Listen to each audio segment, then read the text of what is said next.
Welcome to 5 Good Minutes. You're listening to today's inspirational message on the book of Daniel With Dan Irvin. Well, the journey we've been on this week through Daniel chapter 7 has taken us to a place. Maybe it's a place where you feel like, okay, we're kind of living in the middle. We're not at the end of the story where everything is made right, but we're kind of right stuck in the middle between promise and fulfillment, between suffering and glory. And we see that we're offered hope in the book of Daniel. And this is a greater kind of hope than just a hope that says, hey, one day everything might get better or will be better. But this hope, the hope that's offered through the Bible and the gospel, says that even if things don't get better for you, the end is known. The end is already written down, and it's good. It's a good ending. You see, Daniel's vision in chapter 7, as we've seen this week, it begins with this scene of chaos, beasts emerging out of the sea, frightening images, instability, violence, unpredictability, powers that are seemingly ruling the world. And I don't know if you feel overwhelmed by the world, your world that you live in. Daniel gets that in many ways. I think the Bible understands that. It speaks to this, not just in the book of Daniel, but other places. And then the vision shifts in Daniel chapter 7, and he sees a throne, and seated on the throne is the Ancient of Days, God Almighty, holy, wise, unmovable. And approaching that throne is one like a son of man who receives an eternal kingdom that is built on his sacrifice, on his everlasting nature.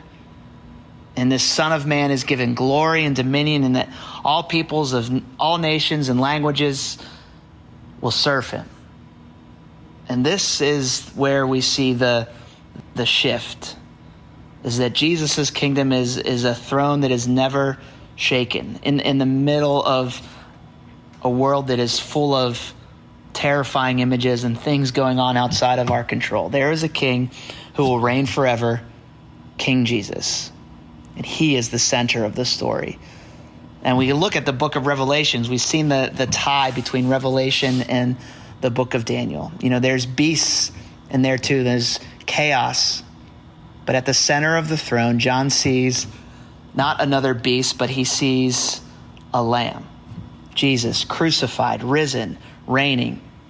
The Lamb who was slain is the King who conquers. This is the great paradox of the Christian hope, that power can come through weakness, victory can come through surrender, that there is a Lamb who can defeat the beasts. Here's what that can mean for us. I think it can mean that we don't have to become like the world to survive in the world. We don't have to fight with the weapons that the world uses of fear and rage and promoting our own interests, protecting ourselves. We can follow the way of the Lamb, because the victory that the Lamb has for us is already secure, regardless of what happens in this world. So how do we live in this tension that we're in the middle? Well, I think we have to remember the end. We have to anchor our hope in this, not in the rise and fall of whatever is going on around us, or whether even tomorrow might go our way. But we anchor our hope in the throne that never moves, in the King who will one day return. And maybe you feel stuck, maybe you feel discouraged, maybe you feel a little bit anxious. But know that you're not forgotten. You belong to the one who has overcome the world. And one day the saints, you and I, will be able to reign with him.